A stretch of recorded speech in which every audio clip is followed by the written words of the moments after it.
Hola chicos, ¿cómo están? Mi nombre es María José Avellaneda, soy tutora de la Sociedad Estudiantil de Ciencias Clínicas. El día de hoy vamos a conversar sobre el lupus eritematoso sistémico. Estos son los objetivos de la clase: conocer los principales conceptos sobre la etiología, la fisiopatología, también conocer los hallazgos patológicos y la clasificación que hay en nefritis lúpica, identificar los principios y los criterios del diagnóstico y también del manejo de un paciente con lupus. Este es el índice que vamos a seguir para toda la clase, comenzando con las generalidades. Algo importante para conocer sobre el lupus es que es una enfermedad autoinmune multisistémica, lo que significa que abarca o afecta diferentes sistemas y órganos. La mayoría de pacientes, en un 90% de los casos, suelen ser mujeres, que usualmente debutan entre los 15 a 45 años. Y dentro de los puntos más importantes que hay sobre la fisiopatología es primero la presencia de anticuerpos contra material nuclear, también los complejos antígeno-anticuerpo que son circulantes en el plasma y se van a depositar en varios tejidos causando la sintomatología difusa multisistémica que habíamos mencionado. Y además estos complejos antígeno-anticuerpo tienen la capacidad de activar el complemento generando hipocomplementemia, lo que es niveles bajos de S3 y S4 ocasionados por el consumo de estos. En la mayoría de los casos, los autoanticuerpos van a estar presentes durante algunos años antes de que aparezca el primer síntoma clínico. Y hablando sobre la etiología y patogénesis, la etiología en realidad es algo muy variado y desconocido actualmente, pero se habla de factores predisponentes que pueden ser, por ejemplo, genéticos, hormonales, también factores ambientales. Dentro de los factores de predisposición genética se habla de los genes HLA, tipo HLA, por ejemplo, DR2, DR3, y también la deficiencia genética de las proteínas del complemento de la vía clásica. Factores hormonales como los estados hiperestrogénicos, por ejemplo, el uso de anticonceptivos orales combinados, la terapia de reemplazo hormonal, también se ha hablado de la endometriosis, y factores ambientales como el uso de tabaco, la exposición a sílice, el uso ultravioleta, infección por algunos virus, como por ejemplo el virus de Epstein-Barr, y algunos medicamentos. Ok, este es un punto importante para hablar sobre la patogénesis del lupus. Vamos a tener producción de cantidades mayores, grandes cantidades y formas inmunogénicas de ácidos nucleicos y otros autoantígenos que impulsan lo que es la activación autoinmune, que induce a la inmunidad innata, autoanticuerpos y también las células T.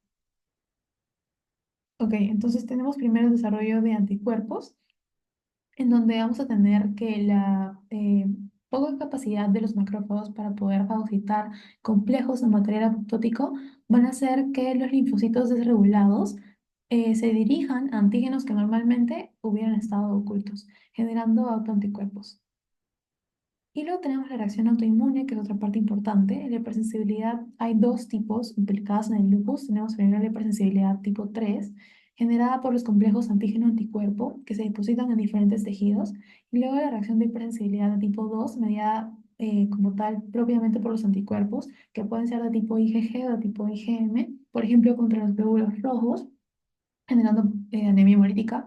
Y también hay algunos anticuerpos dirigidos contra plaquetas, por ejemplo, antiplaquetarios que, bueno, finalmente pueden llevar hasta una pancitopenia, ¿no?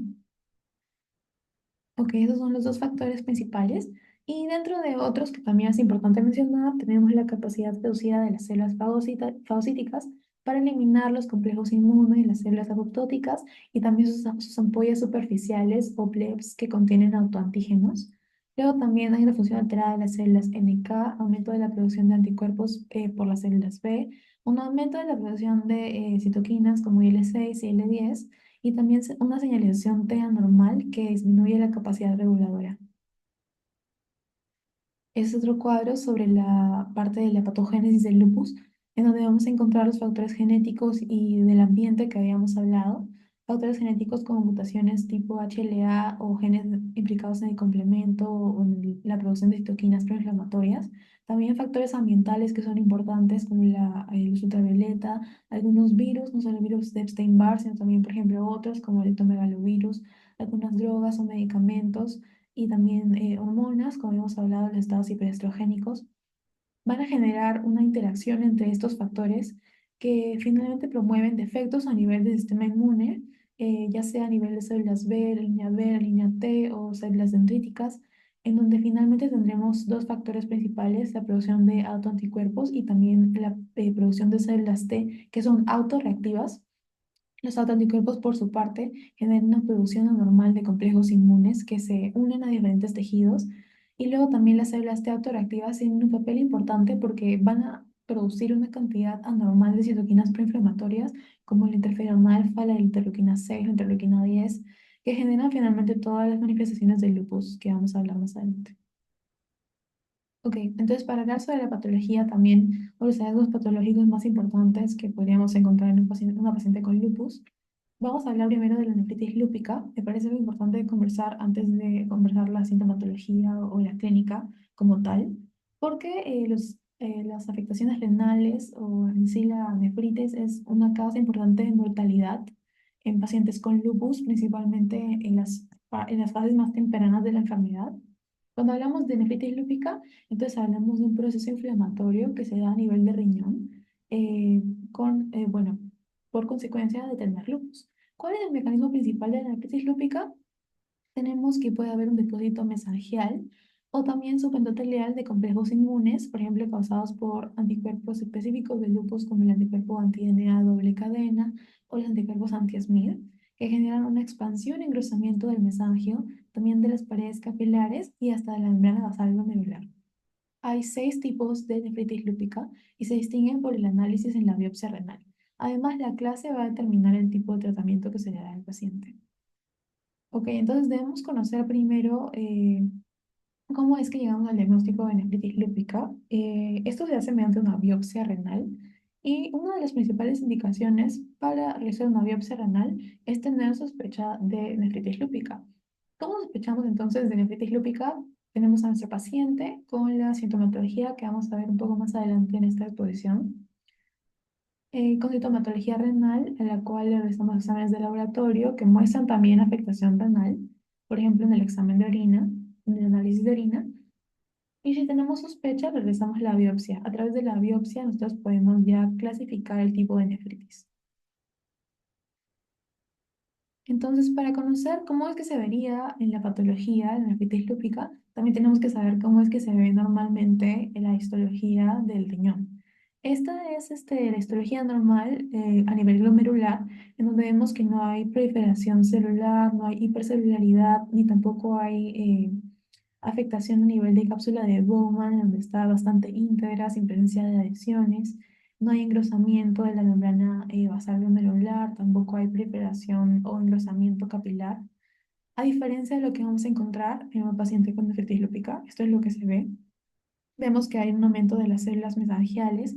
También puede haber engrosamiento capilar y proliferación endotelial que puede ser también extracapilar. Y lo que vemos también es la glomerulosclerosis. Este es un pequeño cuadro de resumen sobre la clasificación histológica de nefritis lúpica. Tenemos 6 diferentes clases y, bueno, la clase 3, la 4 y la 5 necesitan sí o sí una terapia con corticoides agresiva. La clase 1 y 2 son, por así decirlo, las más leves. La clase 1 es la enfermedad mesangial mínima y la clase 2 es la enfermedad proliferativa mesangial. Ambos están caracterizados por generar depósitos en el mesangio y pueden cursar con hematuria y proteinuria mínimas. La clase 3 es la enfermedad glomerular focal, focal porque abarca menos del 50% de los glomérulos afectados. La clase 4 es la enfermedad glomerular difusa, en donde hay una afectación del más del 50% de glomérulos afectados. La clase 5 es la enfermedad glomerular membranosa, en donde hay complejos inmunes que ya llegan a la membrana basal. Y la clase 6 es la enfermedad esclerosante avanzada, es la más grave, afecta a más del 90% de glomérulos afectados. Ok, entonces hablando sobre los principios del diagnóstico, tenemos algunas características clínicas importantes. Hay que hablar primero sobre lo más frecuente. Las características clínicas más importantes van a ser relacionadas a sintomatología constitucional, articular y de piel. Entonces, de síntomas constitucionales, por ejemplo, puede tener fatiga, fiebre, pérdida de peso. Dentro de las manifestaciones articulares son las más frecuentes, suelen llevarse a cabo en el más del 90% de los casos. Más del 85% de los casos, después de las manifestaciones articulares, lo que más afecta es piel y menos común en algunas otras manifestaciones, por ejemplo, hematológicas, renales, cardiovasculares, neurológicas, de las cuales vamos a hablar. Dentro de las manifestaciones musculoesqueléticas tenemos la artritis y la artralgia. Suele haber una poliartritis simétrica distal que afecta con mayor frecuencia articulaciones de los dedos, del carpo, la rodilla, por ejemplo. Y hay que también recordar que en el lupus no suele haber, o sea, si hay deformidades en lupus, usualmente no vienen acompañadas de erosión de articulación, a diferencia de lo que es la artritis reumatoide. Hay algunos pacientes que pueden tener lupus y artritis reumatoide al mismo tiempo, lo que se conoce como lupus. En este caso, sí podrían presentar algún tipo de erosión articular. Entre las manifestaciones cutáneas que vamos a ver son, bueno, la más importante, la erupción malar, o la más famosa es una erupción en mariposa, por así decirlo. Es un eritema que está ubicado en ambas eminencias malares y respeta los pliegues nasolabiales. Además, también podemos encontrar otras afectaciones a nivel de piel, como el fenómeno de Raynaud, la fotosensibilidad acompañada de erupción maculopapular. Puede haber también una erupción discoide, también úlceras orales, generalmente son indoloras cuando ya hay afectación de mucosa. Úlceras nasales también puede haber, y bueno, otras alteraciones como alopecia no cicatricial y telangiectasias periunguales. Aquí he puesto algunas imágenes sobre lo que podríamos ver. Esas son las manifestaciones cutáneas, también muy importantes en el lupus. Aquí encontramos, por ejemplo, el eritema malar, que respeta el pliegue nasolabial. Aquí también tenemos otro caso de eritema malar. Esta es una erupción también eritematosa asociada a fotosensibilidad. Aquí tenemos una lesión tipo o erupción discoide, una lesión tipo discoide. Se le llama discoide también porque tiene como esta característica más o menos anular con bordes hiperpigmentados, es más o menos eritematosa o atrófica a nivel del centro y bueno, también está asociada a el lupus discoide. Aquí tenemos otro caso de eritema malar, respecto a los pliegues nasogenianos. Y bueno, hay otras afectaciones que pueden ser causadas por la fotosensibilidad. O por ejemplo, aquí tenemos una lesión que es hiperpigmentada con una parte hiperpigmentada. Aquí tenemos un pequeño cuadro que nos habla sobre los mecanismos que llevan a cabo las lesiones a nivel de piel o bueno, las mucocutáneas. Entonces, lo más importante, la malar y también tenemos la fotosensibilidad, que suelen estar dados también por exposición a la luz ultravioleta, que genera un aumento de la muerte o, sí, de la muerte de los queratinocitos, pero como hay una respuesta fagocítica normal, eso lleva a cabo una reacción inflamatoria local a nivel de piel, provocando todas estas manifestaciones clínicas. Ok, luego tenemos manifestaciones renales, donde habíamos visto la nefritis, suele ser la manifestación más grave del lupus, y los pacientes con formas proliferativas peligrosas de daño glomerular suelen presentar hematuria microscópica y proteinuria.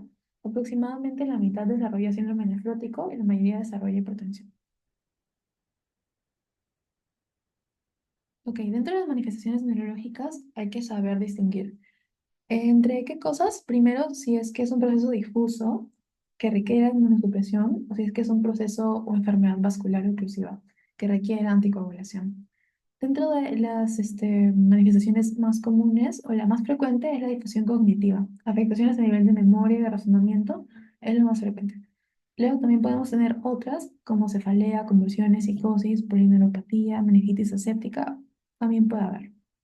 Manifestaciones musculares, como la vasculitis o fenómenos tromboembólicos, pueden estar presentes. En sí, los ataques isquémicos, accidentes cerebrovasculares o también infarto de miocardio, el riesgo de todo esto va a estar aumentado en cualquier paciente con lupus. No necesariamente o no es exclusivo de aquellos pacientes que tengan anticuerpos antifosfolipídicos, porque vamos a ver también que ciertos anticuerpos, llamados anticuerpos antifosfolipídicos, que son tres, vamos a hablar de ellos un poco más adelante, están asociados a un mayor riesgo de trombosis o fenómenos tromboembólicos. Eh, y bueno, entonces estos fenómenos, hay un mayor riesgo, sí, en pacientes que tengan estos anticuerpos, pero en general, en todo tipo de paciente que tenga lupus, tienen un mayor riesgo de fenómenos tromboembólicos. Ok, dentro de las manifestaciones pulmonares y cardíacas, tenemos, por ejemplo, hay un mayor riesgo de enfermedad pulmonar intersticial, hipertensión pulmonar, derrame pleural, serositis, por ejemplo, a nivel del, bueno, pulmón, corazón, tenemos la pericarditis, También puede haber mayor riesgo de miocarditis y endocarditis. Hay un tipo de endocarditis que sí es bueno recordar porque es bastante característica del lupus, la endocarditis de Lehmann-Sachs. Es una endocarditis no infecciosa que está llevada a cabo por un proceso de acumulación de fibrina, células inmunes a nivel o que generan vegetaciones, ¿no?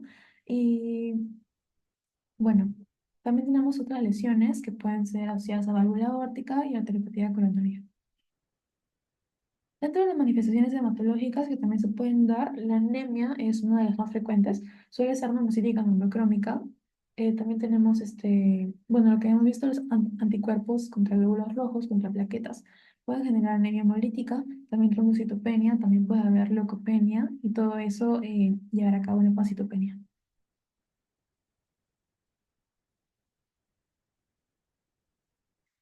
Algunas manifestaciones gastrointestinales, por ejemplo, náuseas, vómitos, diarrea, dolor abdominal que puede ser difuso y transaminadas elevadas, y manifestaciones oculares son un poco menos frecuentes, pero sí puede haber. Por ejemplo, puede existir un síndrome de Sjögren secundario al lupus, en donde encontraremos, por ejemplo, una conjuntivitis no específica o, bueno, un síndrome de ojo seco y también serostomía, donde vamos a encontrar agrietamiento a nivel de lengua y también, bueno, puede haber manifestaciones oculares por esto, por un proceso inmune secundario al lupus, o por complicaciones del tratamiento, por ejemplo, un mayor riesgo de catarata y de glaucoma. Aquí tenemos algunas manifestaciones clínicas con el porcentaje de frecuencia, ya sea en el inicio de la enfermedad como en cualquier momento de la enfermedad. Vemos que indistintamente las manifestaciones constitucionales, las manifestaciones articulares y las manifestaciones mucocutáneas son las más frecuentes, seguidas de otras manifestaciones un poco menos frecuentes como las renales, gastrointestinales, pulmonares, cardíacas. Son un poco menos frecuentes, pero de todas maneras se pueden dar. Ahora hablaremos sobre los criterios diagnósticos. Entonces, hay que recordar, el diagnóstico de lupus requiere tener ANA positivo y también clínica compatible. Lo más útil dentro de la clínica es el compromiso renal, que bueno, va a estar caracterizado por la biopsia, ¿no? Si tenemos nefritis lúpica, las lesiones dérmicas y las articulares, porque habíamos visto que eran las más frecuentes, y la presencia de anticuerpos de alta especificidad como el anti-ADN de doble cadena y el anti-Smith también son importantes para diagnosticar lupus. Y bueno, lo que más nos sirve. Hay varios criterios para diagnosticar lupus. Dentro de ellos tenemos los criterios SLIC y los criterios Euler. Los que más se utilizan son los criterios Euler porque tienen una mayor especificidad, pero de todas maneras hablemos de qué van los criterios SLIC. Los criterios SLIC abarcan cuatro más criterios bien documentados en cualquier momento durante la historia de un individuo, con al menos uno en la categoría clínica y uno en la categoría inmunológica. Y los criterios celular dependen de tener obligatoriamente un ANA positivo, que sea por inmunofluorescencia con este título, y un puntaje de 10, que vamos a ver de los criterios más adelante. Entonces, esto es los criterios celular. Dependemos primero de tener un ANA positivo en un título de 1/80.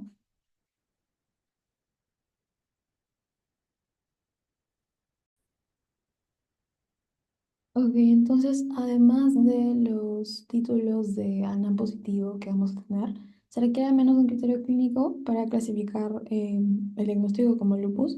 Vamos a tener dos tipos de criterios. Tenemos criterios clínicos y también hay criterios laboratoriales de inmunología, en donde vamos a ver anticuerpos. Dentro de los criterios clínicos tenemos criterios constitucionales. A cada uno tiene un puntaje. Por ejemplo, la fiebre tiene dos puntos. Criterios hematológicos, neuropsiquiátricos, mucocutáneos, a nivel de serosas, musculoesqueléticos y también renales. Los renales tienen bastantes puntajes si es que son confirmatorios en biopsia, ¿no? De nefritis lúpica, ya sea clase 2 o clase 5 o clase 3 o clase 4, hay un mayor puntaje o menor puntaje. Y luego tenemos los criterios a nivel de inmunología, donde vamos a ver la frecuencia o presencia de anticuerpos antifosfolipídicos, que son tres: los anticardiolipina, antibeta 2 glicoproteína o anticoagulante lúpico. Eso nos va a dar 2 puntos. Y también tenemos hipocomplementemia, si hay, también nos da un puntaje. Y luego tenemos anticuerpos específicos de lupus, que son el anti-DNA y el anti-Smith, que hemos visto antes. Requerimos entonces sumar un total de 10 puntos y un criterio clínico para clasificar al paciente como paciente con lupus. Aquí tenemos, están aquí de nuevo los criterios celular. Y hablando sobre los anticuerpos, vamos a tener diferentes tipos y cada uno de ellos tiene diferentes características. Entonces, en primer lugar, tenemos los anticuerpos sanos, son los antinucleares. Eh, Son la prueba de detección más eficaz y las pruebas negativas repetidas hacen poco probable el diagnóstico del lupus. Sin embargo, no son muy específicos, pueden estar presentes en otras enfermedades reumatológicas, sí, y hasta podrían estar presentes en personas sanas también. Hay anticuerpos que son más específicos, que son estos dos, el anti-Smith, el anti-DNA. Otros anticuerpos como los antihistonas, más frecuentes, están en el lupus inducido por drogas, el antihistona. Y luego tenemos otros como por ejemplo el anti-RO, que no son específicos, asociados más a síndrome de Sjögren. Y tenemos los antifosfolipídicos que habíamos visto antes. También tenemos los antiglóbulos rojos, antiplaquetarios y antineuronales también existen, que pueden ser identificados en líquido cefalorraquídeo. Están correlacionados con lupus o afectación del lupus a nivel del sistema nervioso central. Después tenemos los principios del manejo. Vamos a ver que lo principal que hay que abordar en los pacientes con lupus es la terapia inmunosupresora. Los inmunosupresores son agentes que permiten bloquear la activación de los linfocitos y su proliferación, además reducen lo que es la inmunidad celular. Frecuentemente son combinados para lograr una mayor eficacia con menor toxicidad y hay que tomar en cuenta que si es que tenemos una terapia con inmunosupresores en un periodo que ya sea considerado crónico, entonces vamos a tener como tal un mayor riesgo de infección y también un mayor riesgo de malignidad. Aquí hay un pequeño cuadro porque hay varios nombres de fármacos inmunosupresores y cada uno tiene su propio mecanismo. Entonces, entre los principales que podrían recordar son los inhibidores de la calcinurina. También los glucocorticoides, ambos tienen afectación a nivel genético, en donde van a regular lo que es la producción de citoquinas proinflamatorias. Y luego tenemos otros fármacos que actúan a otro nivel, que es ya a nivel de explicación de ADN y de la síntesis de purinas, ¿no? Por ejemplo, el micofenolato y la azatropina. Algo importante es este fármaco, la hidroxicloroquina. Este tratamiento es el tratamiento de primera línea en cualquier individuo con lupus. Además, disminuye las recaídas y aumenta la sobrevida a largo plazo. Eso significa que tenemos que continuar la hidroxicloroquina aunque haya remisión en la paciente e incluso durante el embarazo.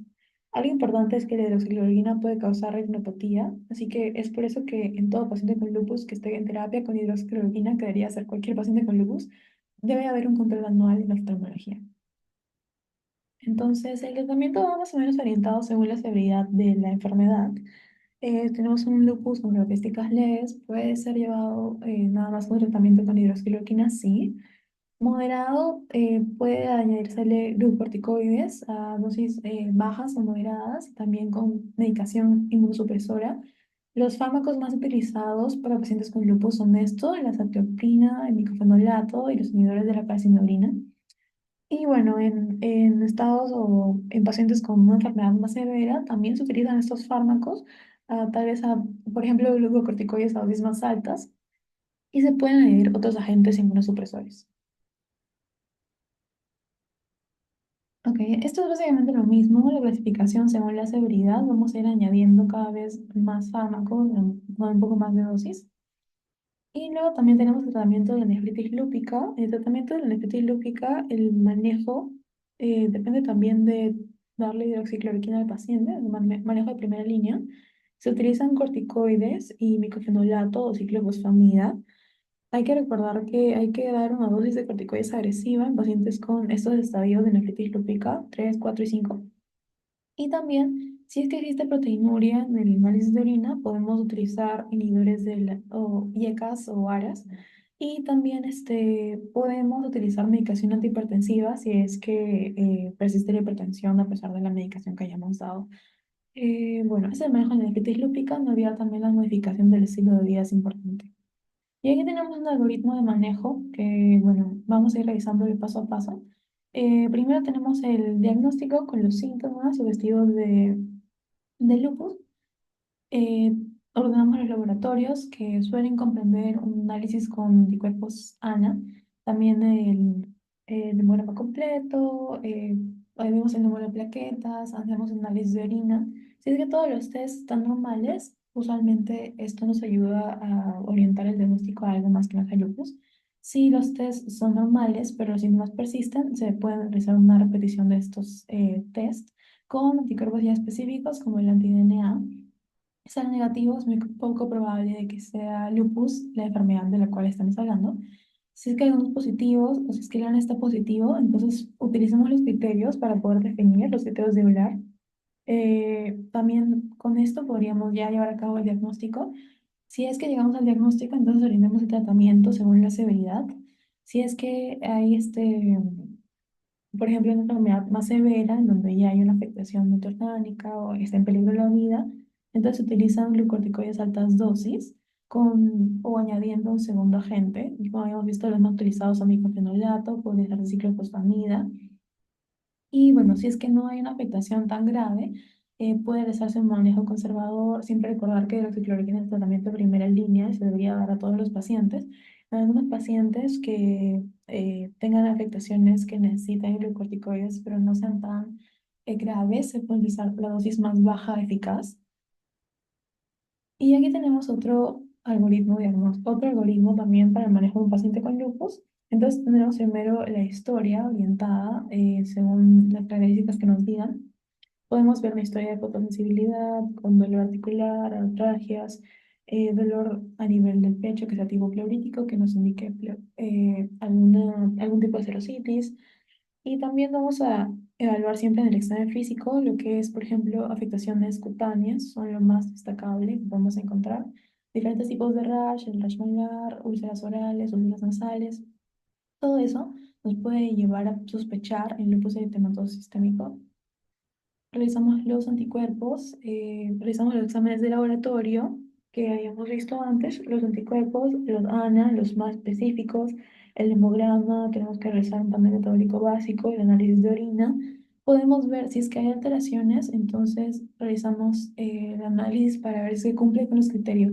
Si cumple con los criterios del lupus eritematoso sistémico según los criterios de Euler, realizamos el diagnóstico. No cumple los criterios, podemos orientar tal vez el diagnóstico a otro diagnóstico que no sea lupus. Y lo primero que tenemos que hacer cuando ya tenemos el diagnóstico para poder ver bien el tratamiento es evaluar el grado de afectación renal, porque habíamos visto que es una de las principales causas de mortalidad. Entonces, si sospechamos de nefritis lúpica, como ya hemos visto, una indicación para indicar biopsia renal es sospecha de nefritis lúpica y vemos que hay una glomerulonefritis mediada por inmunocomplejos, diagnosticamos nefritis lúpica, realizamos el estadiaje, o perdón, la clasificación de la nefritis lúpica y vemos el tratamiento. Y luego, si es que no hay afectación renal, igual tenemos que evaluar la severidad de la enfermedad según la sintomatología que me indica el paciente y también la afectación multiorgánica. Y según eso vemos el tratamiento según lo que habíamos dicho. Ok, condiciones especiales en cuanto al diagnóstico del lupus. Primero tenemos el lupus en pacientes gestantes o el lupus en el embarazo. El embarazo como tal puede desencadenar brotes de actividad de la enfermedad. Hay un mayor porcentaje de muerte fetal en mujeres con lupus y se tiene que llevar a cabo el control con hidroxicloroquina y si es necesario prednisona o prednisolona a la dosis mínima eficaz. Hay que recordar que la warfarina es teratogénica, así que si queremos anticoagular usar principalmente heparina de bajo peso molecular y a veces también se puede añadir aspirina. Ok, luego hablando del lupus neonatal, hay que recordar que, bueno, esta es otra situación especial en la cual los anticuerpos maternos de una paciente ya con diagnóstico de lupus establecido pasan hacia el feto y eso puede provocar en el feto un rash con lesiones rojas, circulares y múltiples en cara o cuero cabelludo. También puede haber o está asociado a un bloqueo cardíaco completo con disminución de la frecuencia cardíaca que no responde al tratamiento. Eso es lo que se conoce como lupus neonatal. Y luego también tenemos otro síndrome que es el lupus inducido por drogas. Es un síndrome de lupus-like o asociado a medicamentos. Las drogas clásicas asociadas al lupus por drogas es la isoniazida, la hidralazina, la procainamida. Y bueno, otros que pueden ser recordados por esta mnemotecnia, tenemos sulfonamida, hidralazina, isoniazida, procainamida y la fenitoína. Y si es que hay una predisposición genética para desarrollar lupus por drogas, se dice que en aquellos pacientes que sean alteradores lentos puede haber una mayor predisposición para desarrollar lupus por drogas. Características clínicas, ¿cómo identificamos esto en un paciente? Vamos a ver un inicio abrupto de síntomas como el rash, artritis, citopenias y también desarrollo de ANA positivo eh, después de haber iniciado la medicación. Y las alteraciones renales o el sistema nervioso en realidad son bastante raras. Lo más importante en el diagnóstico de lupus por drogas es la presencia de anticuerpos antihistonas. Eso es lo más importante. También puede haber, puede ser que haya un anti-DNA negativo. ¿Y cómo es que se resuelve este cuadro? Con descontinuando la medicación. Ok, dentro del pronóstico, recordemos que dentro de las causas de mortalidad se distinguen según el tiempo de enfermedad. Entonces, en una enfermedad temprana, las complicaciones suelen ser renales, neurológicas y también por infecciones. Y en enfermedad tardía, la mortalidad está asociada a enfermedad cardiovascular relacionada principalmente a aterosclerosis, enfermedad renal crónica, efectos adversos de la medicación a largo plazo son los principales. Pero en sí, las tres causas más comunes de mortalidad por lupus son, uno, la afectación renal, dos, las infecciones y tres, las complicaciones cardiovasculares. Y para concluir con la clase, hay que recordar, el lupus es una enfermedad autoinmune multisistémica. Después, también la causa exacta se desconoce, pero hay factores predisponentes. La presentación de la enfermedad se caracteriza por fases de remisión y de recaída. Y algunos hallazgos típicos incluyen la afectación articular y mucocutáneas como la erupción malar y síntomas constitucionales. También tenemos la afectación de los riñones, que es bastante común y puede provocar nefritis lúpica. Otras formas de lupus, además del el lupus eritematoso sistémico, incluyen el lupus eritematoso por fármacos y el lupus neonatal. El diagnóstico del lupus se basa en los hallazgos clínicos y está respaldado por estudios de laboratorio según los criterios de EULAR. El tratamiento depende bastante de lo que es la gravedad de la enfermedad y también hay que tomar medidas generales como evitar la exposición al sol y modificar los estilos de vida para poder prevenir la enfermedad cardiovascular aterosclerótica.